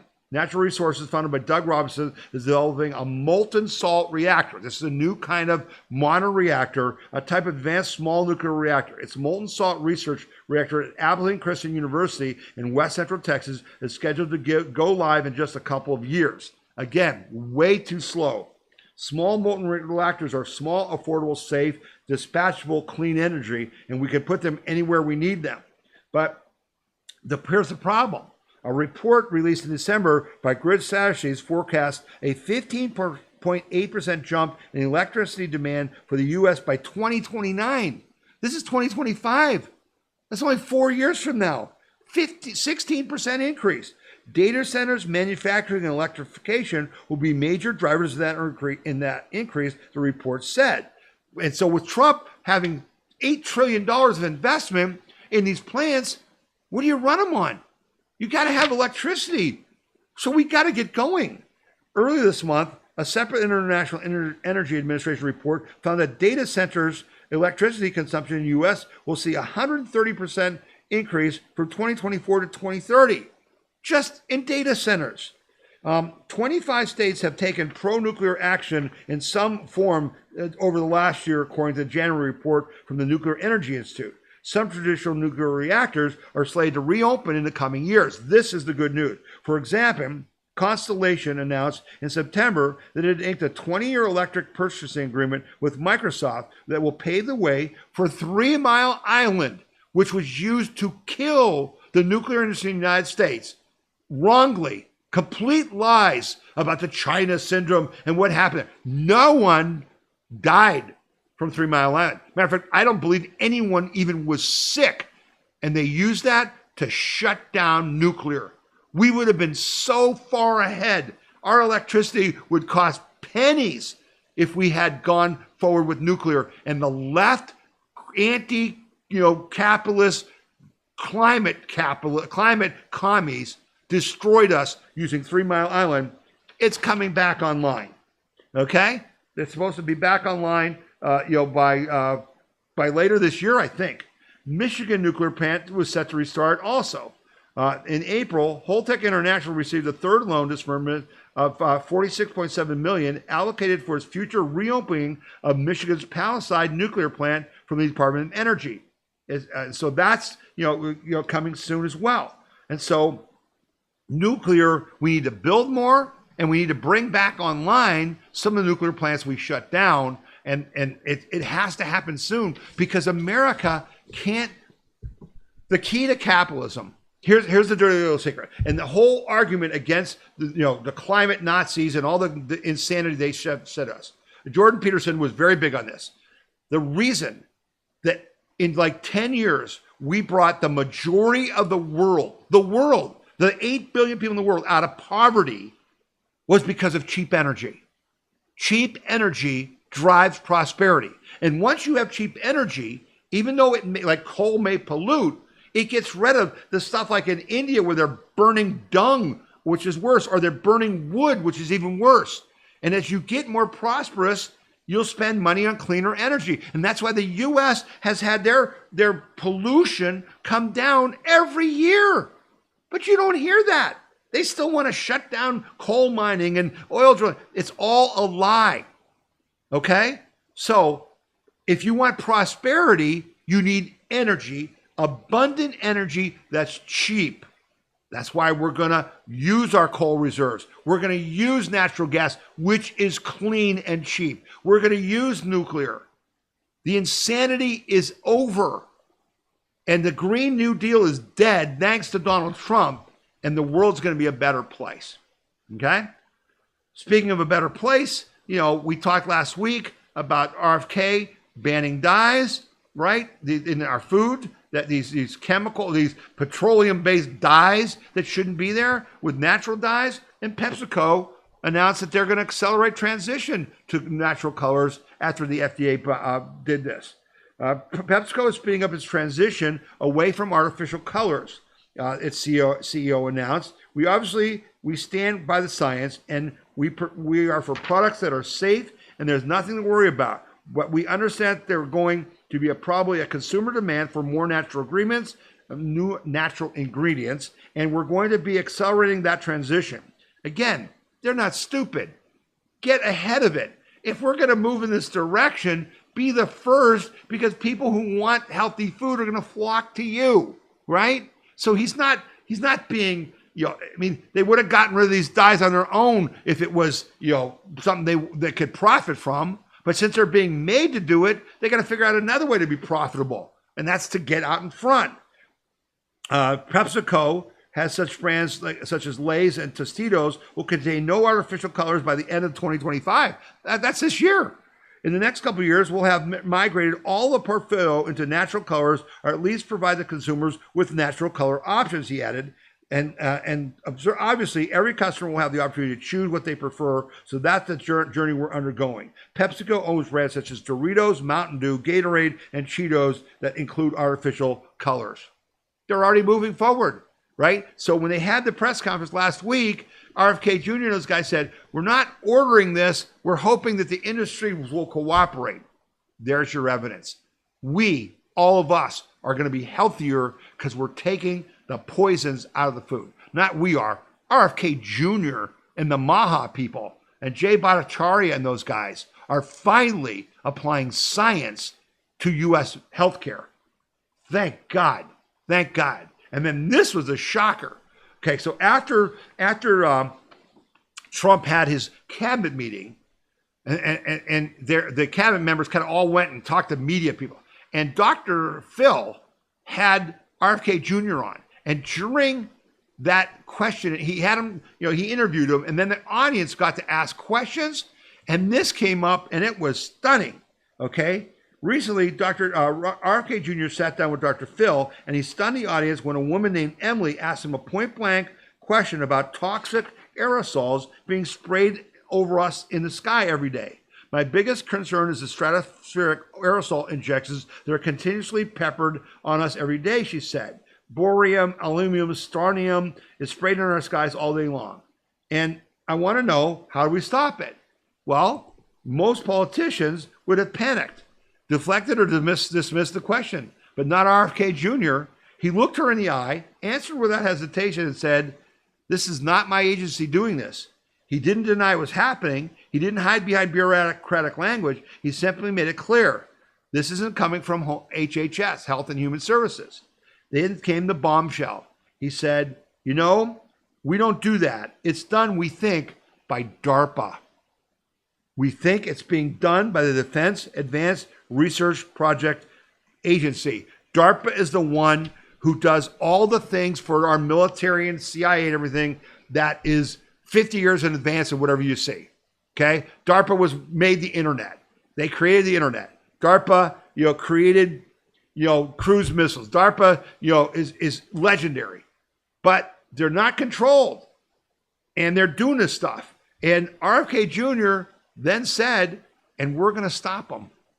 So he did two things. He confirmed the chemtrails are real, that's actually in the jet fuel, okay? And that we're going to stop it. Whoa, baby. That would be huge. And this is after the crazy stuff in Britain where they're going to block out the sun to try to cool the planet. And people went nuts saying, who do you think you are? This is how crazy the climate commies are. The left, climate religion people. And now we've got people in our government who are stopping the madness. You got to be bloody excited about that. You should be excited about this too. Wikipedia. U.S. attorney goes after propaganda mill Wikipedia. Now, I talked about the fact that Trump is defunding NPR and PBS to stop the propaganda machine, to stop us funding that. But Wikipedia has been it's purely propaganda. It's not real. And yet lots of people think, oh, it's an online encyclopedia and there's all kinds of good information. But it's not.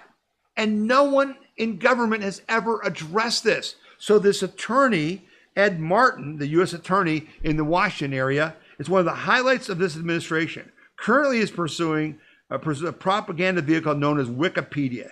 It is propaganda for the far left and for foreign enemies. In the letter included in this article, which will be on our podcast page, Martin states that Wikipedia, which operates via its fiscal sponsor, the Wikimedia Foundation, is engaging in activities that violate its 501c3 tax-exempt status.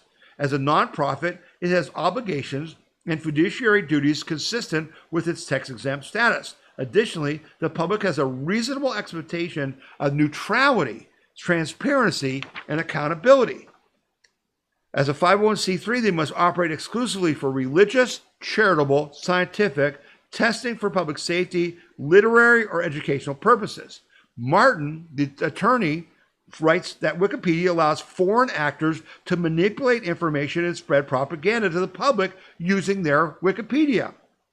They permit manipulation on their platform, including the rewriting of key historical events and biographical information of current and previous American leaders, as well as matters implicitly impacting national security and the interests of the United States. Masking propaganda that influences public opinion under the guise of providing informational materials and is antithetical to Wikipedia's educational mission and its 501c3 status.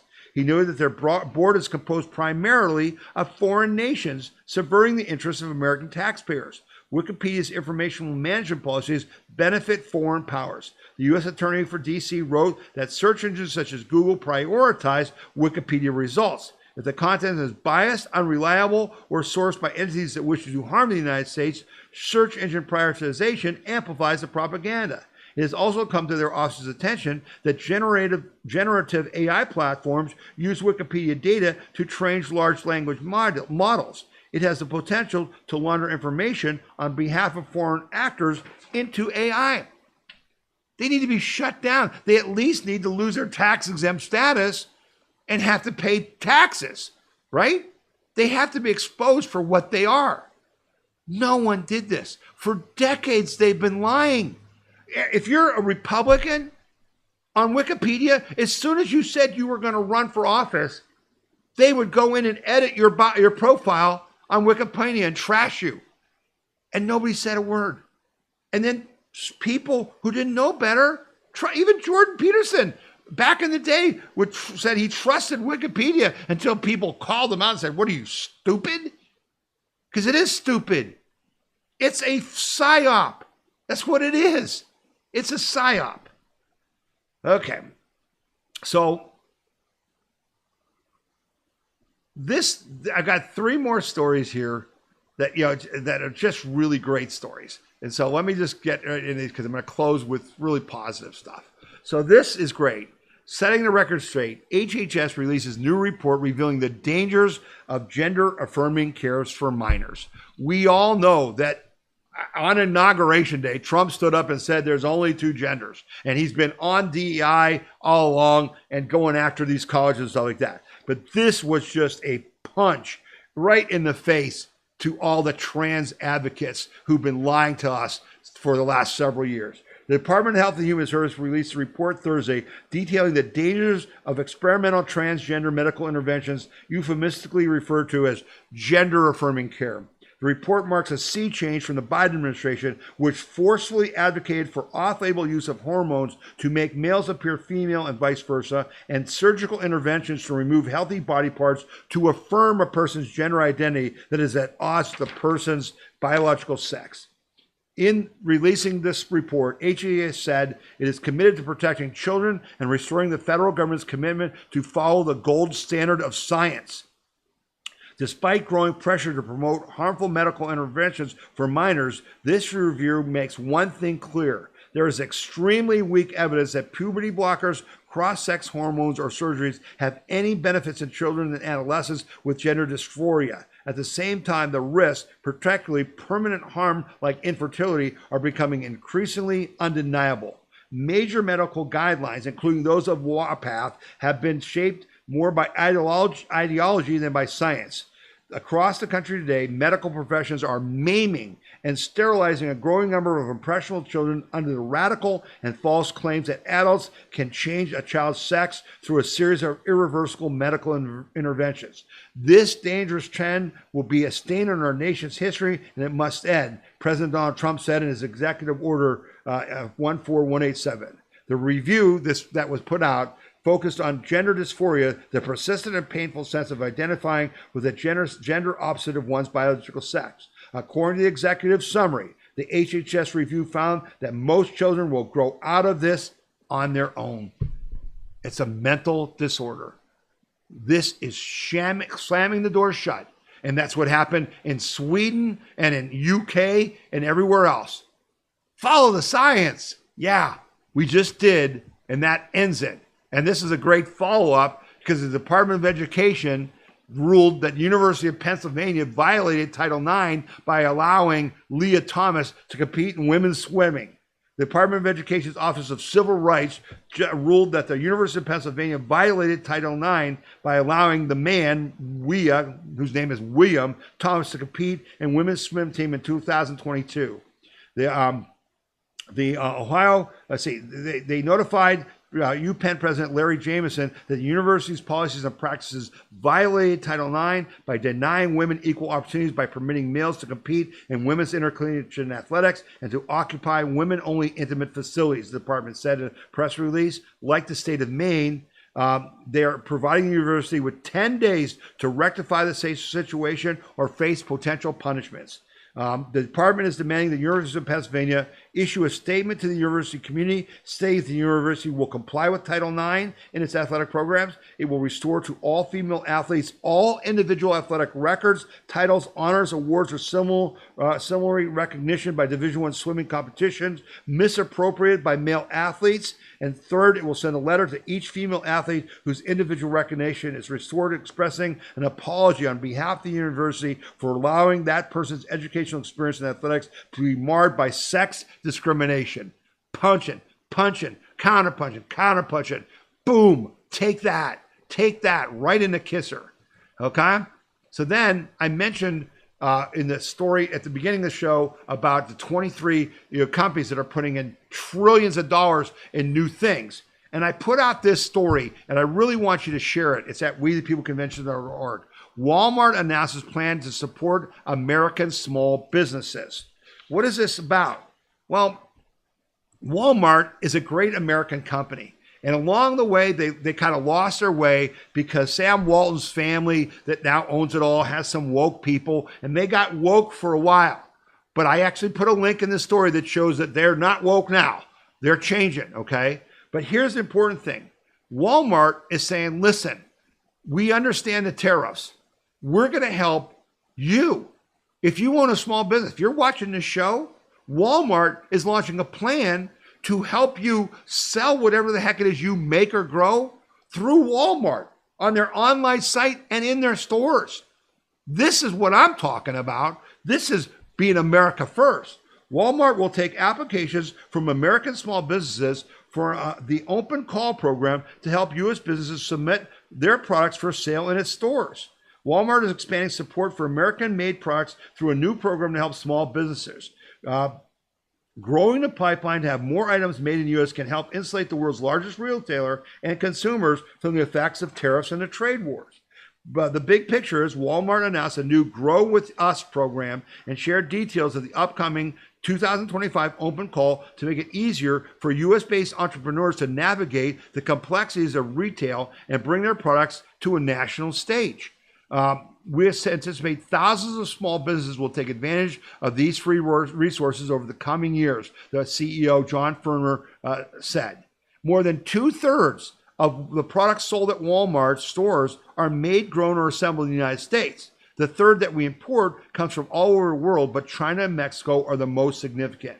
So if you want to go in this story, right, in this story on our website, they have links to events in May 1st in Orlando, May 9th in Kansas City, Missouri, May 13th in Baltimore, May 21st in Austin, Texas, June 18th in Columbus, and June 24th in Atlanta, where you can go and be trained on how to prepare your products to be sold at Walmart, online, and in the stores.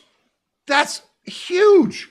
What could that do for your business, your son's business, your son-in-law, daughter-in-law's business? Whatever they make, they should look into this story. So then I made the case for you to shop at Walmart instead of Amazon. Now, Amazon does a great job, right? I mean, the things show up the day you order them. Some of the stuff we're ordering I order it, and that day it shows up. The next day it shows up. Everybody goes, wow, this is amazing. And they make it so easy on their website. But you know what? Walmart, the biggest retailer in the world, has the same services. You just don't know it. And so I put on this story a whole practical tips for using Walmart.com instead of Amazon. And I give you a whole how-to guide of what the advantages are. The annual fee for Amazon was $100. It's now $139. Walmart's is $98. Walmart can deliver next day, and because they have more stores, you can pick stuff up the same day, okay? You've got all kinds of advantages. In everyday items, Walmart is between 10 to 20% cheaper than items on Amazon. Now, Amazon may have better prices on like electronics and stuff, but now with the tariffs, that may not be true, okay? And this all came from, I don't know if you saw this story, but the Trump team went berserko because the rumor was out that Amazon was going to change their website so that when you tried to buy something, it would say, well, before the Trump tariffs, this would have cost $35, but now with the tariffs, it costs $43. Now, they denied they were going to do it, but Trump went nuts and the media went nuts and they dropped the program. But Amazon is much closer tied to China than Walmart. And if you want to buy American, you need to go to walmart.com and go to this story on our webpage and see that you can get things at Walmart maybe cheaper and certainly just as fast or faster than you can at Amazon. If we're going to make America great again, we have to help make American small businesses great again, because like, I forget what it is, it's like 80% of all new employees come from small businesses. Well, Walmart is saying, we're going to help small businesses by giving them a marketing platform they can't do otherwise. Wow. That's why I want you to support Walmart. That's a direct ask. I'm asking you to go to this story on our website. I'm asking you to share that story, okay? And I'm asking you to switch as much of your business as you can from Amazon to Walmart. And if you disagree with that, write to me, okay? Let me know. Let me know. Okay. Couple more quick stories and then we'll wrap it up. I love this. I don't know if you know this or not, but the Trump team has launched their own news site at whitehouse.gov/news. And I'm showing you a screenshot of it where it's kind of like, you know, the Daily Caller or whatever, where they're listing facts and stories that the media won't cover right.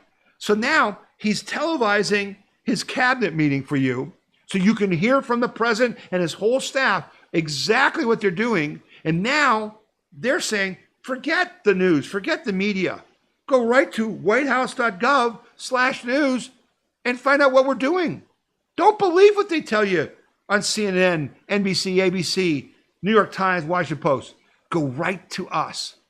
Whoa, that's a big deal. Go to whitehouse.gov/news and bookmark that baby, because I'm going to be going there all the time. All right, to wrap up our show, I've got a story that I'm just going to take the time to tell you, because this story is, I think, what we're all about, what America's all about, what the fight that you and I have waged for 15 years is all about. This story is freaking awesome, okay? Here you go. judge targeted by DOJ for Bundy Ranch standoff. Many of you remember that? Bundy Ranch standoff, pardoned by Trump. What's this about? If you remember, the Department of the Interior or Exterior, whatever the hell it was going after this Bundy family and trying to take over their ranch. And they wouldn't give in. And a bunch of patriots, and you can see in this picture, there's oath keepers, right? Who have had their reputation trashed, but they're great patriots. The trashing of the oath keepers needs to be repaired. They're great former police and military officers and firemen are in oath keepers.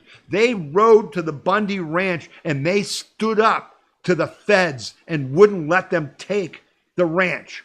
And this woman judge was there to protect their rights. And so what did the lefty DOJ do? They tried to destroy her. On Wednesday, the Gateway Pundit shared this article from Joe Hoff about how an Obama judge denied Nevada Judge Michelle Fiore a new trial. Fiore was targeted because of her actions during the Bundy Ranch standoff years ago. On Thursday, Judge Fiore was pardoned by President Trump after he reportedly read the article in the Gateway Pundit. Here's what it says, and this is the statement from this judge, okay? She said, miracles occurred, prayers were answered. Today, I stand before you not just as a free woman, but as a vindicated soul whose prayers were heard, whose faith held firm, and whose truth could not be buried by injustice. I am deeply and eternally grateful to President Donald J. Trump for granting me a full and unconditional pardon. This act of mercy is not just a correction of a legal record, it is the restoration of a life, a reputation, and a mission long targeted for destruction. For nearly a decade, I endured relentless prosecution by a federal machine determined to break me. 4 failed investigations, a true counterintelligence type operation where the DOJ, FBI, IRS, and select media outlets worked in concert to target and dismantle my life. Multiple grand juries convened, yet none could produce a bill of indictment for 8 years. 2 elite strike teams from Washington, D.C. were deployed with a clear objective to destroy my name and credibility. A federal raid that invaded my home, desecrated my sanctuary, looted irreplaceable family heirlooms, and attempted to crush my spirit. Labeled a domestic terrorist, not once, but on both level 1 and level 2 threat assessments without cause or justification. A 66-page affidavit used to justify the raid, so overreaching and absurd that it could have indicted a mouse being hand-fed cheese. And through it all, I never stopped praying. I meditated, I cried out, I trusted in God's justice. I told the media on day 1 of my trial, no weapon formed against me shall prosper. And now on the other side of this storm, I declare it again with deeper truth than ever before. This wasn't just legal warfare, it was personal. U.S. Attorney Stephen Meyer made it clear he would not rest until I was behind bars. He pursued this vengeance for years, misusing the power of his office to fulfill a vendetta. However, Steve, I am not going to prison. I'm preparing to return to the bench. On Monday, I will walk into my courtroom as the elected justice of the peace, not because man permitted it, but because God ordained it. Refined by fire, Michelle Fiore, judge. She fought for 10 years. No one would defend her. She wouldn't give in. She defended the illegal activities of the Biden administration against these ranchers. And what did they try to do? They tried to destroy her. But she never lost faith. She trusted in God. She prayed. And she would never give in. And then President Trump, when he became aware of her, granted her a complete pardon. That, ladies and gentlemen, is making America great again by what? By you and me and her and our J6 patriots and everyone else being willing to pay the price of freedom. Right? Isn't that what it's about? You're not going to be free if you're not willing to fight for your freedom, are you? And that's why you watch this podcast. And that's why I asked you to share this podcast with everyone you know. Because the more people who share it and watch it, the more people who will act on our requests. And so if you have questions, if you don't agree with me, if you think I should cover a story I didn't cover, write to me at info@wethepeopleconvention.org. We read your emails. The stories in this podcast, many of them come from you. We just produce it and I present it. But this is important information. And the asks we made of you were, number one, you must watch the president's cabinet meeting, right? You must watch that. You have to look at Walmart to protect and defend America. You have to do that. These are the asks that we put in the show, and we will list them on the podcast page. It has this thing every week that says, here are the asks for this week. We need you to do these things because that's how you protect and defend your and our collective individual freedom, liberty, and prosperity. Okay? So I'm sure glad you joined us this week. I hope you're glad you joined us this week. And I hope you will share this podcast with everyone, or at least parts of it through our chapters player and our podcast page. For all of you who are new to the podcast, I hope you're excited that you did join us and that you're glad you did. God willing, we'll both be back. All of us will be back together next week. You've been listening to the We the People Convention News and Opinion Podcast, and my name is Tom Zawistowski. God bless you, and God has already blessed America. See you next week.